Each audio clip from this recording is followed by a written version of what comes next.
the Bible on the 2nd April. No, he wrote as the chairman, Parliamentary Committee on Defense and Interior. And no, DSA request for joint briefing by National Security, Police CID, Narcotics Control Commission, and National Investigations Bureau to the Committee on Crucial Security Matters. I write to request for the committee to invite the above stated security agencies under the oversight of the Committee on Defense and Interior to attend upon the committee on Monday, April 7, 2025 at 11 hours in the committee room of Parliament. The purpose of this proposed meeting is to afford the agencies the opportunity to brief the committee and provide updates on investigations being conducted into high-profile reported incidents of serious and urgent public interest. The security agencies will be expected inter alia to provide updates on investigations specifically conducted into 1. The operation conducted by National Security in Sapeman on February 9, 2025, which uncovered 12 20-foot container stashed with gold bars and currencies. 2. The high-profile bust of cocaine of $350 million worth and another worth $120 million, which took place in March. 3. The 2 suspicious flights, namely Ahmed Flight N823AM and Kavok Air Antonov AN12B, which landed at Kotoka International Airport from Gran Canaria on 20th March and 12th March respectively, and same believed to have departed back to Gran Canaria on 25th March, and which cargo they carried to and from the country. The committee would also volunteer information that will be useful for the security agencies in the conduct of their investigations into specific matters under reference. Respectfully requested. Thank you. And so he's invited them to the committee in Parliament. And you know, honorable for Sukwachino. And I'm what kind of content of this letter? But you know, it's a very serious matter. President Churchill for Ebeka say Yebema approach for action. What be that? Say yam kapa mumienka no kreme nyankopon. Senka ye na kufa do penso. Na Eugene Ahen. Kokchro bibi se Ebema ya chiwa. Enka dia na besi Ghana ha every day. Enka sama manfo be kampane nyema manfo be ye. Nsama manfo be. Here we are. Here we are. President Namu so there's a substance in the Ntim Fodjour or can abawum. It is say no crew. So all the true. Say you. So mama ya yenshimu. President Namu who say Ntim Fodjour can say abawum. No, but me no crew. In the say so mo obozuku say obachi Ntim Fodjour say waye dey. So what ditro. Because cocaine no. Anya security agency say obachi cocaine. Na we crack. I didn't cry no nya cocaine nko ho asem kra. Anya sa asem nko no kan. Oka Sapeman. Asem no oka say 20 feet container. Oka say ya chair na gold. Sika and one say one alaji. Sika no kra mo ka say be fake. Ye nya hu asembio alaji no oye hwan container no hwan na clear free port wo if you be mu na mo che no Cape Road no mo ko che cocaine $350 million and $350 million NDC former parliamentary candidate on ka so di for an kan so odibem mo ma hu ni nyina mu a na say minority for no ko kasa asemu ya and I say asem si amayenka chacha hu flighty say omo be confirm say indeed ebesi wo mo kra na carry say omo say maintenance no mo ma this purpose no e be free Spain e baaye nti on be ye ho adwuma wieye no na omo santi koe wo ye fra na adwuma na ada ye nyina ye ntena lupremuda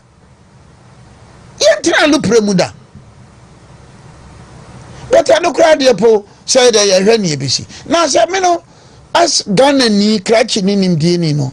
Near how many says, as Rev Ntim Fodjour minority form can ya. Out to Mr. Tassumu, 7 for the cross, so new yet. After Oka say, you better my yachano. At the Magbanaso, and run not Okasa, and run at your Okasa or network be. Yes, so bossy, so bossy, so disrespectful, so arrogant. Okasa or network be. Either city or GH. I don't know.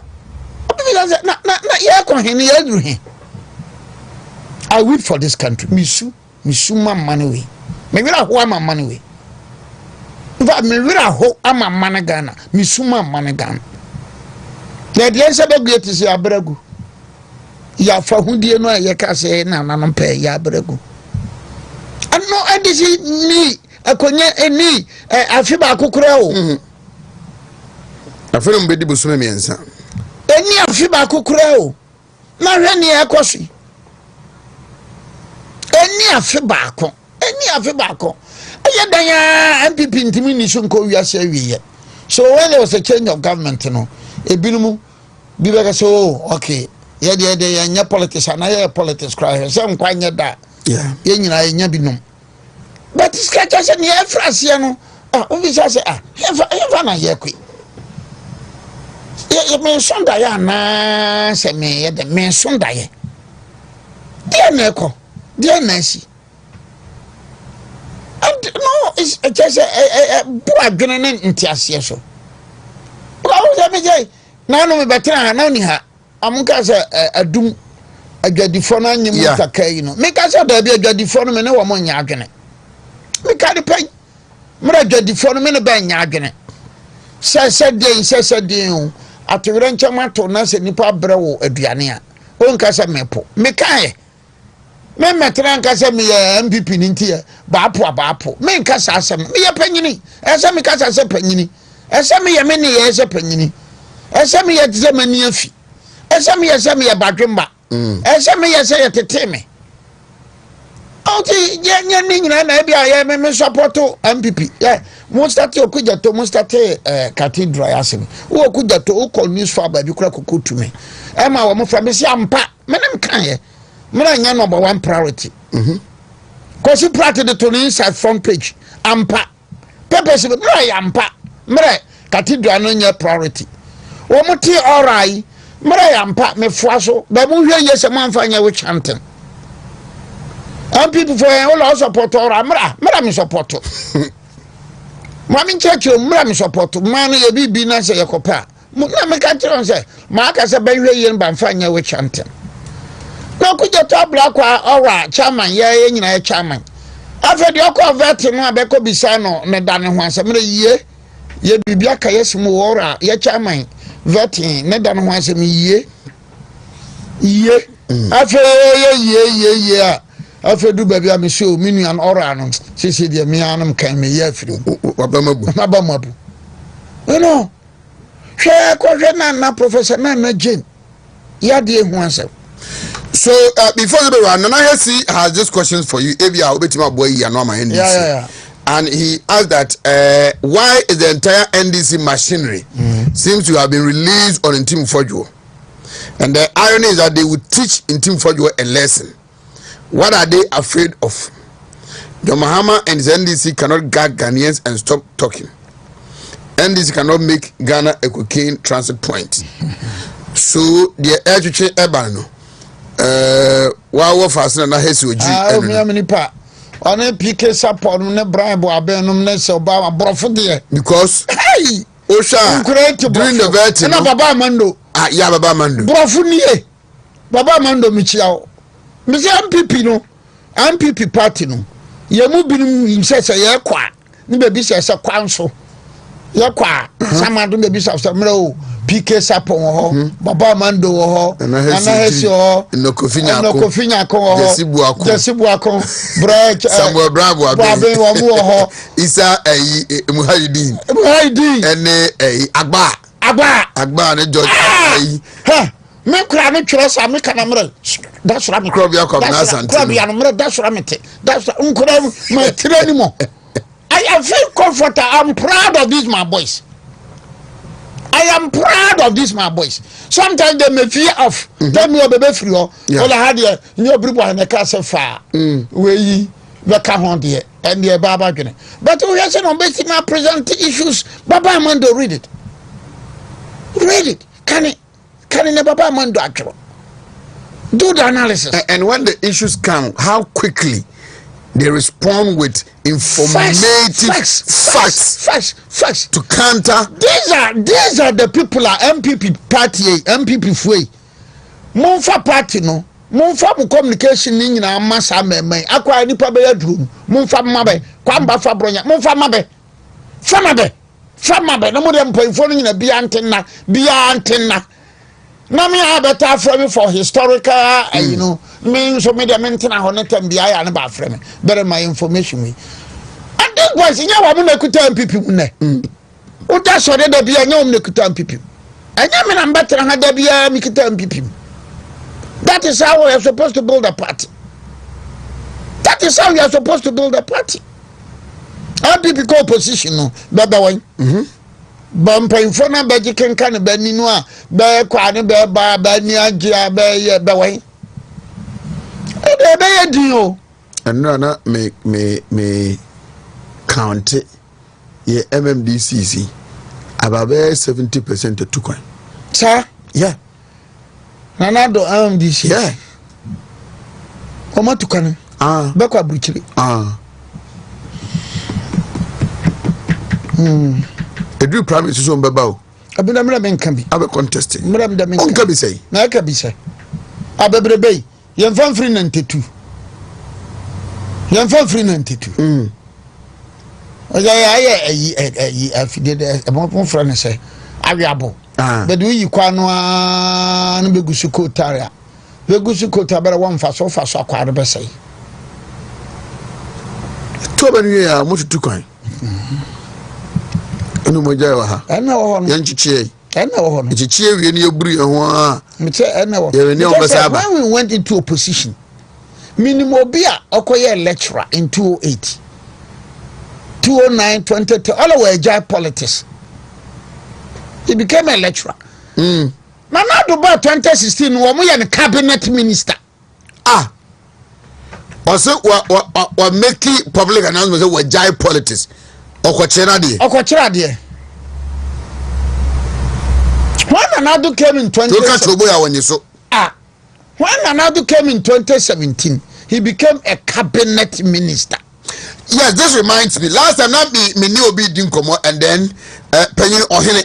No, so Obama Musa say, your point is na you know Munama and they and this about power. You say indeed they were not with us. Nana, when you come and meet me with us, I'm not trusting you. And making kind about Ghana Statistical Service. Yeah. Ye pay for the Mudinabano. And then our Muhammad say, no crowd there, no time you train you cry amaomu. Then we thought he is one of us. And you know, why almost a free him? I want to be deceived, yes, sir.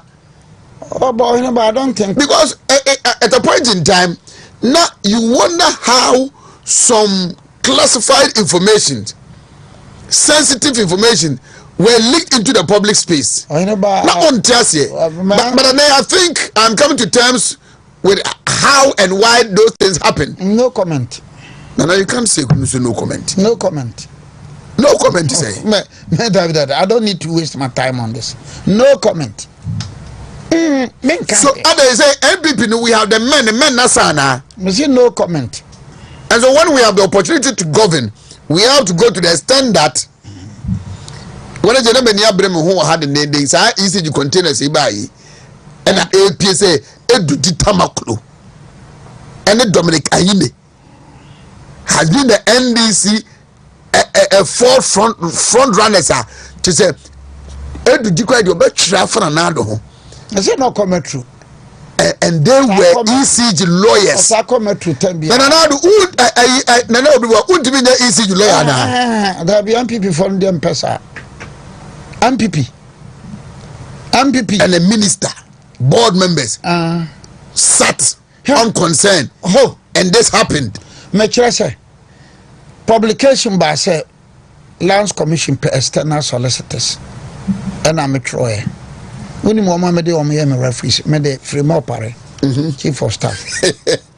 And I'm a yeah. Asuma was the Minister for Lands.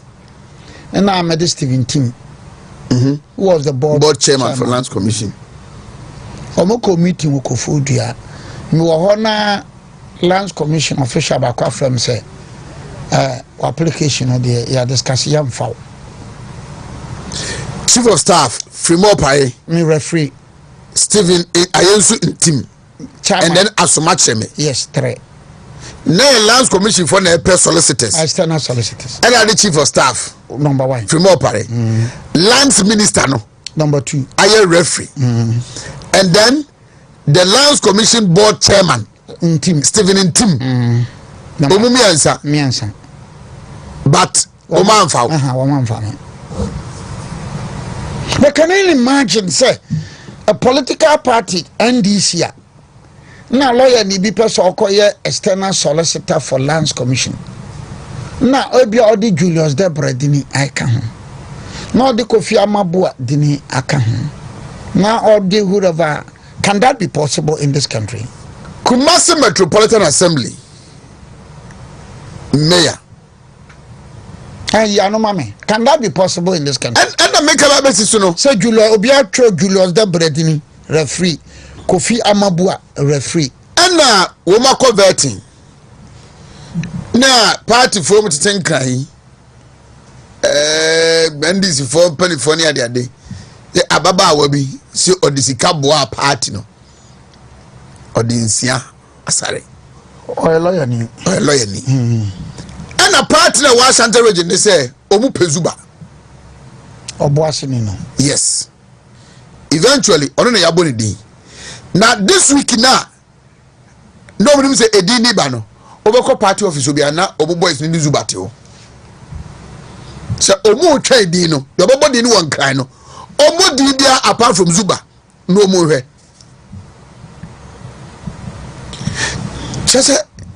This is the I am using my personal experience. Me the frame of pare.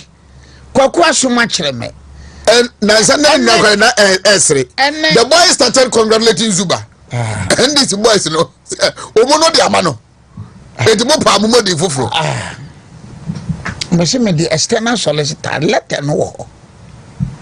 They went to Fodjour no back for catcher so. Oh, they say Lands Commission form. Oh, my woman told Mokra, what tata on Panamsu. Mako, your laptop or Lands Commission until David. Also, we case is still more Accra, we case is still more Kumase, we case. Anti. I wrote a letter, me throw a letter at the call Ministry of Interior.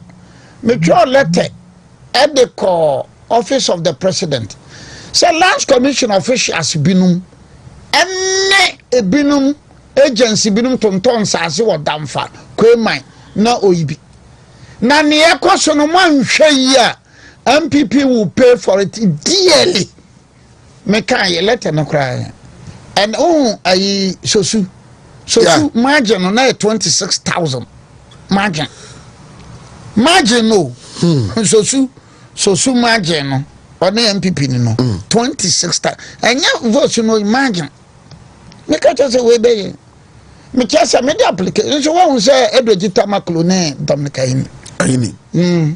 They were working for ECG and they were being paid in dollars. We are not saying them. They were being paid in dollars. Edoji madam for anything. They were Edoji was a solicitor for Zumi Lion during NDC time, Zumi Lion during MPP time. This is the MPP for you. Now NP. Yeah. And no mammy Edoji Tamaklo. We are friends. They are my friends. They are my friends and they continue to be my friends. They are my trustworthy friends. And they continue to be my friends, trustworthy friends. But just oppose near Ken with that of the New Patriotic Party. Now, I say, Yakoye campaign, MPP, Obiri Boahen Reacted Ashanti. Hey, Obiri Boahen Reacted Bono, Obiri Boahen Reacted Ashanti. Minimum national crowd, the one I have a seminar on Lucia. Ah, now me post no much mambi. But me tranka say ye we ya emwa, ye we ya emwa, ye we ya emwa. Say who no kra na menka. Ah, How? Asamini menka no kra no. Eti Ashanti region wana ma ye Lucy Obiri Boahen kwa mbafo. Bono region wana me Lucy Obiri Boahen kwa mbafo. National wana me Lucy Obiri Boahen kwa mbafo. Eh, na sa me de me wa hoden sa. Asem no ameka no. Se moye we ya moye na nye, we ya moye moti, we ya moye na nye, we ya moye no moti, we ya moye no moti. Bientio. Bientio. Pose so amoche ya mamam bimtim baby. But no kra na me catch no. What you say? So, I'm say edo jita makroni dom ne kayini asem ya bayi. And I want to say, and you know, every region the MPP more legal team. Yeah. Every region MPP more legal team. Na the ya so kra ne say bebre no case o yema part no me free you. Ah. Na me case by na me yema MPP from 1992 to 2024. Case by na me yema MPP am charge ye. 1992 obi kan che se case wi.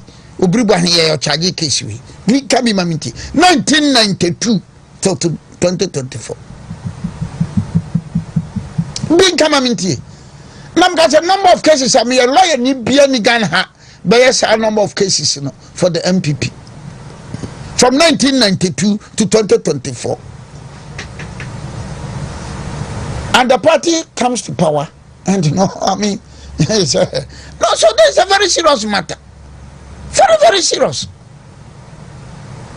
The bia ye din komo we e besesa. Oh wow, look there, it's a dear. French, you know, says Salame Farian and family home view. Because you know, we don't see, say, when you come back for Bronya Mokano Cray, and Timon Sama Mokana, a time and for Tim, and into our man to Obama. No man at the animal, yeah. Man at the animal, yeah. And somebody, oh, Anna, okay, Sama, no way for ah. Number 3 I'm going to say we free and so man people lose aba. Me baba tra ha. Na me ka kire wo say. Oyinba, ba me fa ba ko so ba ko bi mfam. Wuti, See na. me ba tra na me ka kire say go so. Wo hu, go so. Go no so ho no. Baba de ba dia ba fa no kwan kire. Kwan kire no fra siri. Minim so ni mbono. Not that much. Sa wo ko sampa.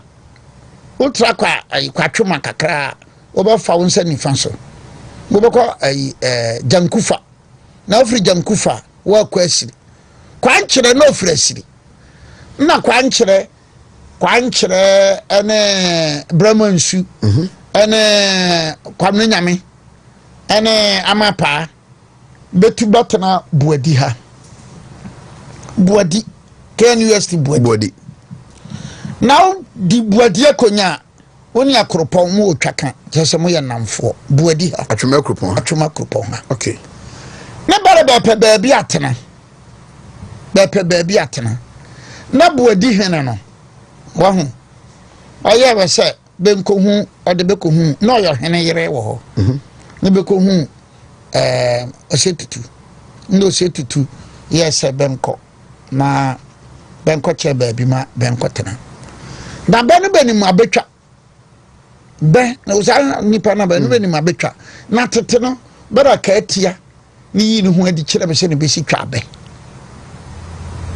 na wo mokotena na wo mkoa no nsuo no adwene wo mbebre hoso kama na wo se su go nam no do so bibi go to wona mtena ya na kofa go so bai enti akire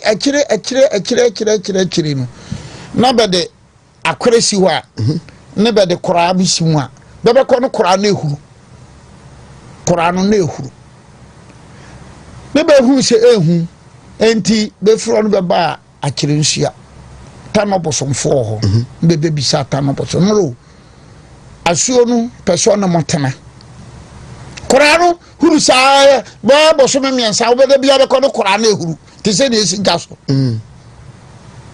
be ko tena ho enti ne be no abakose mu de be no betwa be e de bre asante hene okay nti goso akonya no wa wote goso akonya no wo sante bi abefro so ye no betwani enti goso hene no ni chini yesi no aya hwe sekanma esi soro sekan di nu abe enti goso obutwa goso fo no fresiri hard fast jande obukonya abosom yo hon na bosom no bosom kese nta ya bosom kase na bosom no ema omo obi afran jande na ma goso o ma o mkotra abotan so in 1935 ni kwasi broni ko goso 1935 ni kwasi broni ko goso ya na yete kotoko no 19 teacher kwasi kuma te kotoko be friend kwasi kuma yo te kotoko be friend kwasi kuma teacher ni kwasi kuma ne te kotoko no 1935 de kwasi broni ko goso bakotra goso hormo no kwanchere ene kwamna nyame ene ama pan no beko ho no na bite ayomso na dunsi ni bite ayomso na bofo bakos donfe no nso do timem na otimem dan so ntimem ene ayomso de ba de ho nyina no na ansa na go be kotena ansa be tu akotena abotan so ho goso obekan we ya me be kan we ya na Obiri Boahen no ngambi maye na Obiri Boahen no ditu asamba ne maka ba me san fa ba ko se bi kura twam enkran na me na mbetera aka se enkran fo no osu teshi nungwa la gamashi and tema.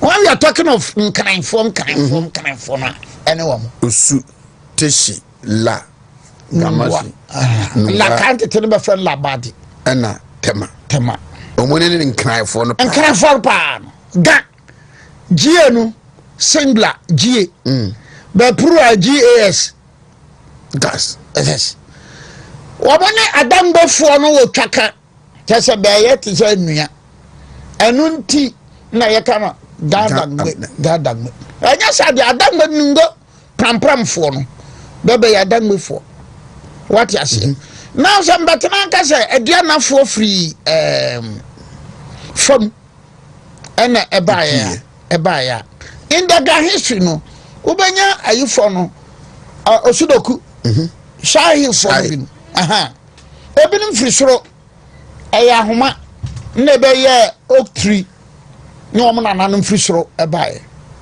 sa na krobofo no so ubenya wo mo krobofo so omo free soro ana omo bae na omo bae na katia tuntum na di banim na de be kotena Crobo Hills home or the back home. In fact, some of these things how can you come to terms with it that ofrisro and a katia tuntum the Crobo Hills, that is Obi Abakosem Tashi for no history ma Tashi for no na ebra oma amantem na akosan kofa gamashi for no so a ero so no wo mo gate yum gamashi sempe eka gate no ho bese eka gate no ho otubulo hu eka gate no ho ti gamashi for nkwa no wo gate nson 7 these are hard fast because just say crying for mo hene no ba friend ayikushi history chess ayikushi o yera ko nsuom ayikushi ba na efe na yite ayite ni ba na efe niko na lie na nan so ne ba na efe Owramampo na wari de akai bi Owramampo wuye no ni de akai bi ba no ya akra In fact, Ramampa was killed on 16 January 1642. 16 January 1642. To the day Akabi took over, none the Bani Akra. The day Akabi Nini Timur Dene. On a ticket as a banquet Jatani Mono. I banquet Jatani Mono. Oh, how almost by a soaking mammy in me abe.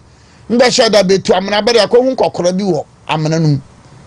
Antino, all of my YouTube. Mamma say, me, want to Amana. What are near Amanum? Mamma no Rusiamanuma. That is the history of the guns. That is the history of the gas. And that is 1642 Dutch map no. Na Gamashi woho. 1642 Dutch map no. Na la woho. But na Osu ni ho. So possibly Osu came after the 1642 Dutch map. Possibly. And when the guns and celebrate homowa, I just say Yehurukom. Yahutin at hanga. Yehurukom. Na wamoni amodi ye wama fashion na ne ye no quickly yaka no quickly na nye quickly am mentekra kasado do kan papa bibi mentekra tamakra ne tama tema no toma no ya te se kato brekum kato brekum kato no wonse brekum kato e nhwatre fo asase ana brekum fo no ekosreye na bedua kora bi na ewo kono konto ano ene na de tema no toma no na tete na be dua sa konto ano na ne ya no brofo ya no tema these are hard facts. Etim betra kana ga jese no Obiri Boahen kan bi maya ana bibi bo madunum bi krati ga se mom yo Obiri Boahen an yo de na furu ne nam na ba be ka bi no many bre mission there. And when you are doing the history of the Gansa, Obasana Rezia, wama pre-migration no 1100. 1100.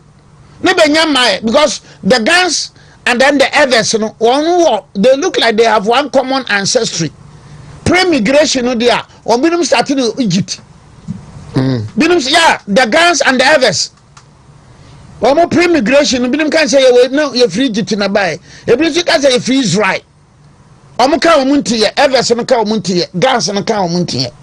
And no money none no more can Yoruba, Ilefe. Everson ka omuntiye, the Gans and ka omuntiye.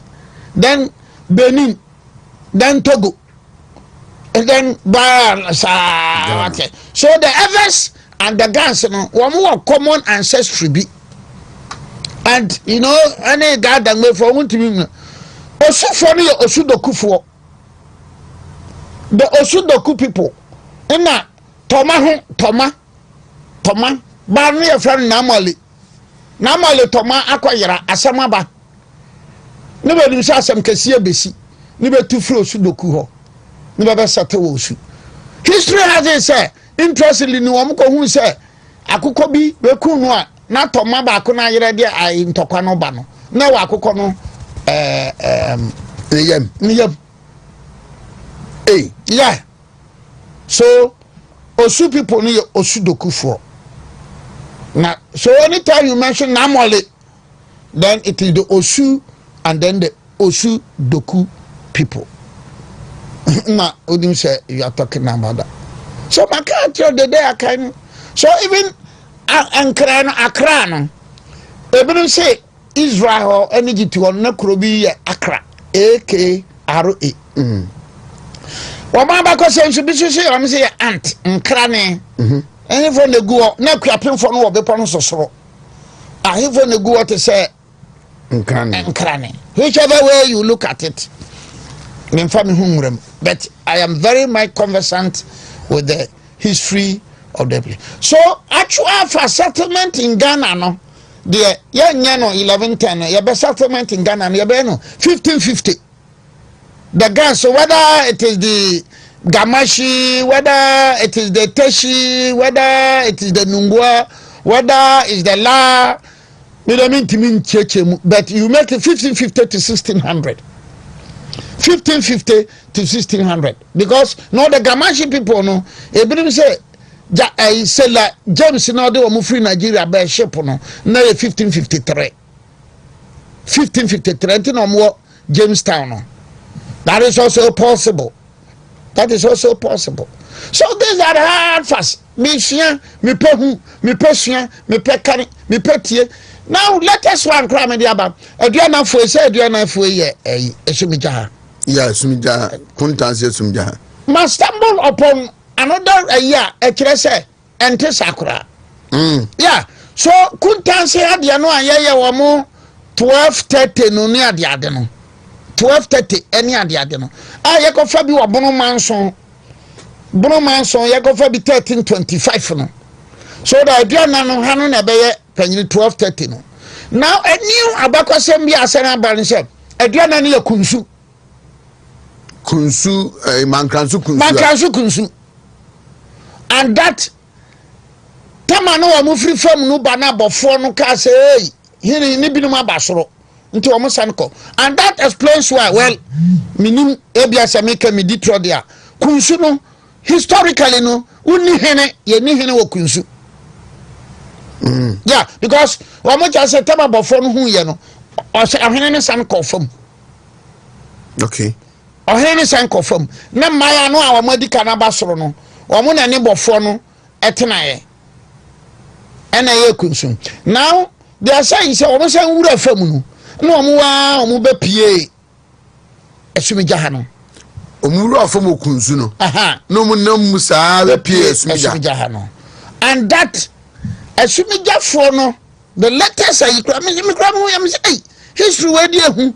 And that the letters asumija no a eye 12:20 12:30 no entimi nya aduana no panyin. And that the kunsu people.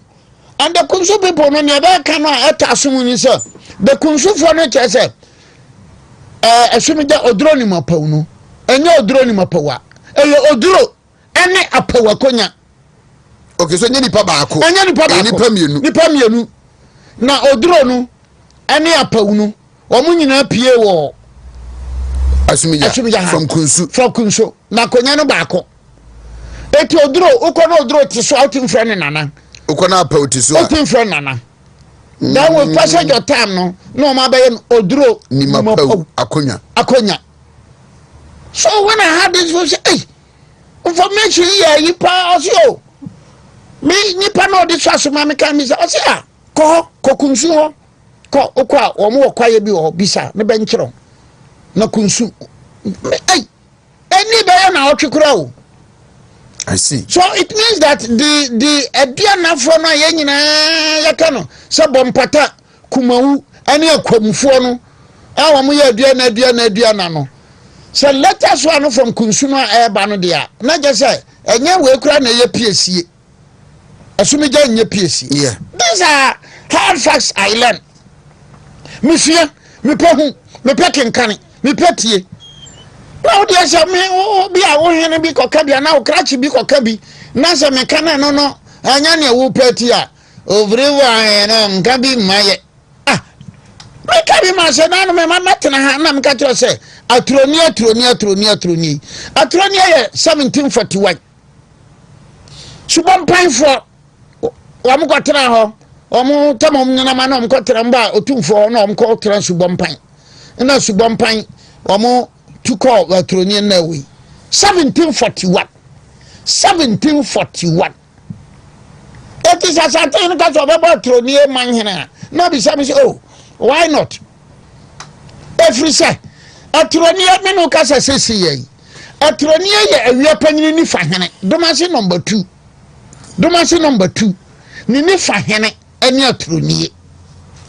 And that in July 1970 domasi nana moa oba bada opoku warase no adaya no manhene no atroni afro baby binin bagina rana about ho sunyane rana about ho koko house ho yeah be bagina ho twene domasefo no na be fro car the baha atroni 1741 kwabena kire no a be chi na wa poku trading yeah won se statue bi wo ho yeah won se statue no kwabena kire no a kire obey leader of Yasantoa wo no kwase broni kwachi na atronie 17th November 1900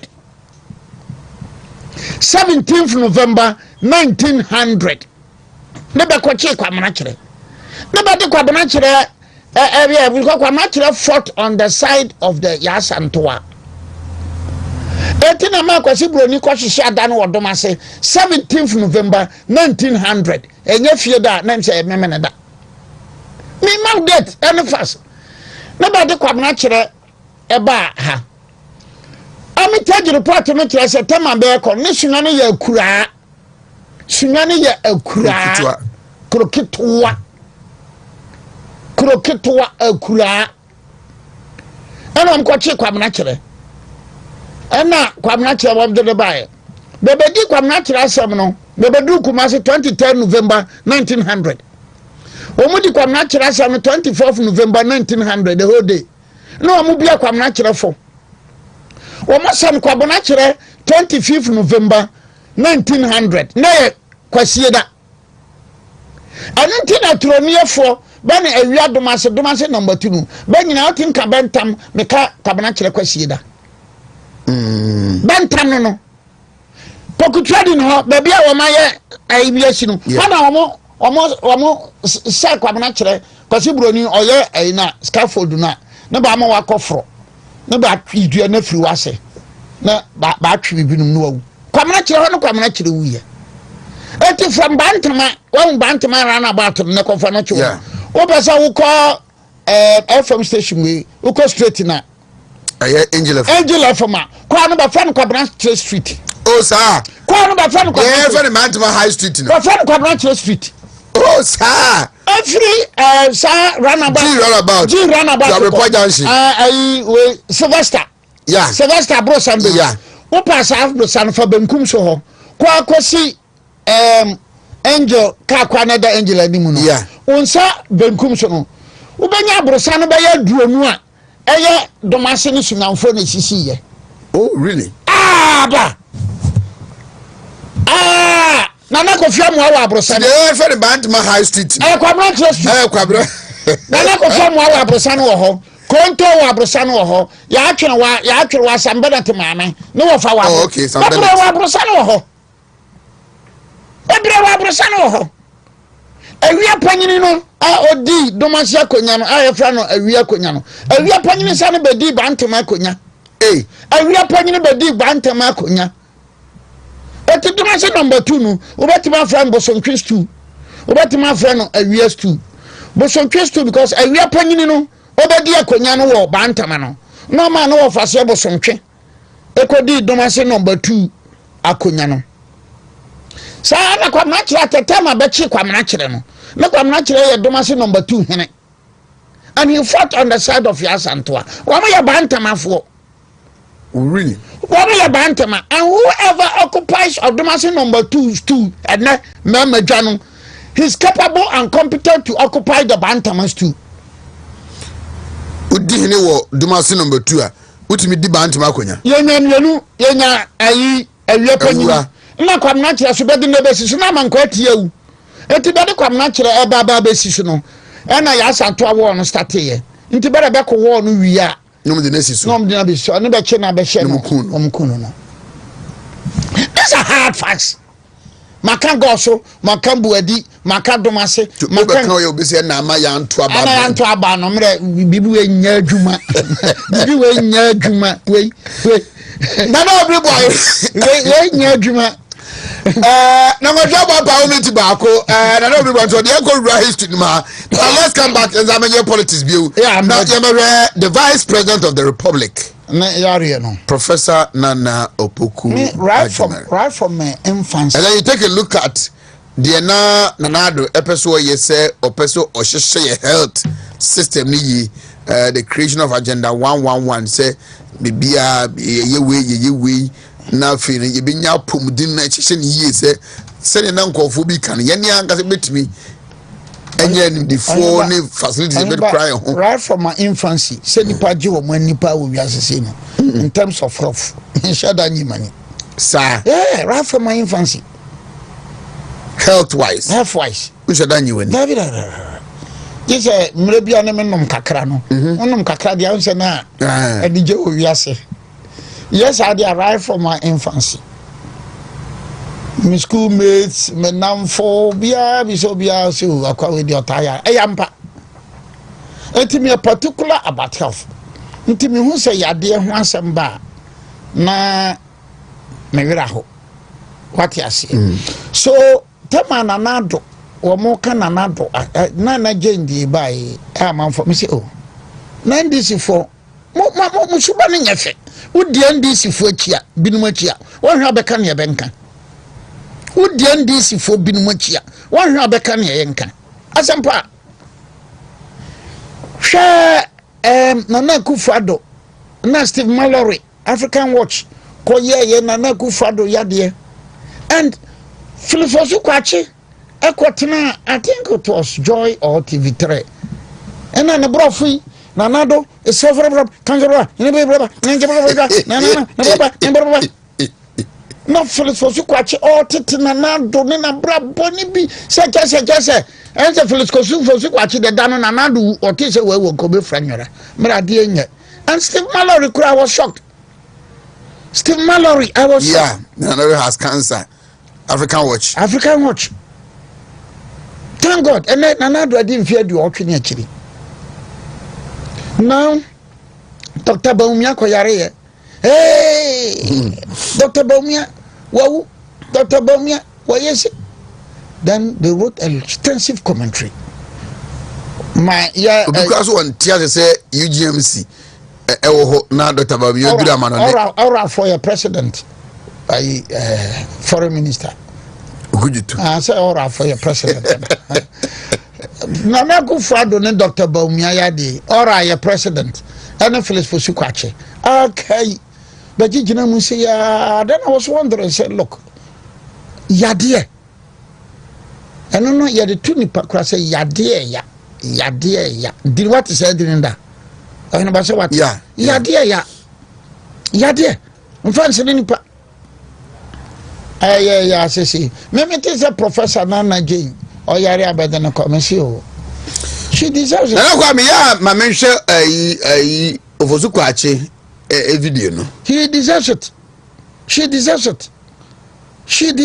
Ya de no ko abrochi ko hwede yade ya hwe bi wo Germany otim ko US bi wo US otim ba Germany. And akura de bebre no mo ko Lebanon. Patriotic President Akufo-Addo is suffering from 3 serious ailments: prostate cancer, what they call acute kidney injury, and a blockage in his coronary artery, showing that the flag bearer of the new patriotic President Akufo-Addo is suffering from 3 serious ailments: prostate cancer, what they call acute kidney injury, and a blockage in his coronary artery. The flag bearer of the new patriotic President Akufo-Addo is suffering from 3 serious ailments: prostate cancer, what they call acute kidney injury, and a blockage in his coronary artery, showing that the flag bearer of the new patriotic President Akufo-Addo is suffering from 3 serious ailments: prostate cancer, what they call acute kidney injury, and a blockage in his coronary artery.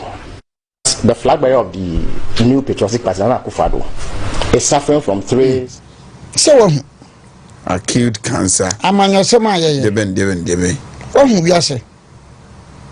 Mema ne maya wo munsuro Nyankopon. Mema ne maya wo munsuro Nyankopon. Wo mo anya wiase free. Wo munsuro Nyankopon. Hwebo hu yesi. But I will be stupid. Me Obiri Boahen meye kwasia. Me nka sabe. Meye jimini sa mekana na Jane. Na yade ho asem said na kwa mra me faso but na kwa bruchi enya professor na obia yare na yade ne ko ba bia nipa no beto no that's right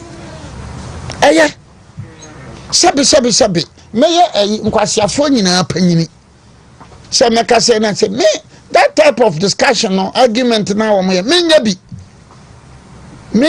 minyimi ye sabi minyimi ye na mabetena aka say adenti na yede professor na Jane yede na ko na I'll be stupid minya nkopon kura be no me won ba bi adru say ye amanyosem a ye amanyosem a nenka mabetena ha na me ka na magimi sabi magimi mama no hwe ne last born hwe mama no ne moa waboa then why you no DJ Fancy Di Maria be voice nintino mura ya mo nyamo yeah ne niam why ye na say de na kwa also okudato ablakwa and prostate cancer, what they call acute kidney injury, and a blockage in his coronary artery, showing that the flag bearer of the new patriotic President Akufo-Addo is suffering from 3 serious ailments: prostate cancer, what they call acute kidney injury, and a blockage in his coronary artery. The flag bearer of the new patriotic President Akufo-Addo. Abusia mo bibia kwaba from Remega TV and platform we eso. We ensema nana Obiri Boahen edi atu edwa efa Rev Ntim Fodjour ni sensimi eho, and also nana Obiri Boahen wakan nsem bebre but in the enemy say the party MPP at this moment, they are in a distress. They are in a what? In a horrific manner, in a terrific manner. As you see, ammonia body epi to me view. Because at this stage, we feel a party, ejija. It would in summer a top the beer, and I say, how I learn no briba he kasa. Utimu say, Yaudi be wonimu. MPP eba baimu andanana Akufo-Addo omo anweden omo money position, but okoswa kasama party no to the extent say even the party any baimu bio, but he still what a kasama party no abusia form fan chemi isan say the studio light no echo off. So it is rather unfortunate. Say ene nana Obiri Boahen ekasa o defending Rev Ntim Fodjour the actions, and munim say how ene Rev Ntim Fodjour no ankasa osi e take things no. You can attest to the fact say he has been stuck. He has been stuck. Out no ankasa unim say claims na o make no entrobi enodi what you say. He made a falsehood. What you say? He made a falsehood. I ne unya enka sebi eburu sebi nyado obetimi aba besisana no, but obeying already no wedi kan abetana she ono ankasa ne image. He has been shot in his own head. What you say? So it is sad. Say ene MPP amanyuku no enyeden abusia ene meda sora no permiti news bia na eko viral, and I know say what is news ni bi abranti bi o UK ye friend adwumpahene dika ka jo se mega de ene issue bia ye hwa eboa ene yeso ye ka bi eyi, but ye nhyeda nto din se de nkofo breaking news no na mom in our analysis no na ye nso yakasa afa ho bi. Adwumpahene obi a waye campaign ediama NDC in 2024. Even Nensiana the back ketwa ba ko wo no, I think say wonya 3 months or 4 months or so ba wanti ebeto ni din. He named him after, and I say he named the girl after Ibrahim Mahama Ayefeno Jata. But and then the sad news of Meti and his abrantian encounter for Hubio. Atiasefo ya sasi on Tisubio Wayenya media. But the sudden death of him no is so shocking. But according to stories, any information is a Magadano HS Urano, he was suffering from a head surgery. Surgery. In fact, after surgery, a lot of blood came out from his head. Now, Mamuja India Fusani ewo ni skull ni inti. I don't know also the sudden death, but a lot of people have twisted the story. Obisi abrante ni didi mpanyinfo atem. Obisi we didi yewura ajagoro atem. Obisi wa yesi biasi uwa ena nkofo kan ho asem pa. Eya yemfa yakonsem emma abusua titire ne yira woje na kire ene mma awoje omochira lense obuso wo ma 5, and it is not easy for the family at this crucial and morning moment edema abusua for se bi obusi bi nya do nipa intino se bibi mpo ne nkoyie wo na braboma yemfa our tribal sentiment and our interest na ntonchen na your money with the family first. After that, we will futu be a bit in their social media. Nipa yetiasi obia nyeden obi enchirebo. We are all going to get out from this beautiful place when the time is due. Until ye be money now. Ye be when he end down. Kasa no social media mama ye hunti. What you see, yumbu mpanyinfo and all those kind of things no ihia papa. Although say mega me politics and sometimes you bufu it make cancel, but you hear near pacho. That is the best way to go. Now kasa so ahwe mu say kasa make say I have my limits and I have to be very careful on whatever that I am talking about. Yen kasa obi na ekunu say the nkofo allergy no. Na mbom sebe ya heaven tea. Obi ni na say heaven tea. Say heaven bi wo ho no ma da chi bu benye bi akonti no. Na wo ye bibia na wo mo ni ada ho. Na wo hu say yes, ade ami at the end of the day, say no call say heaven bi wo ho no ma abusua me so me kobi. Abusua totally si so mama lights out inti no. Mama mfa wo si hanom you on about authentic platform negative. Akro bibia bye bye.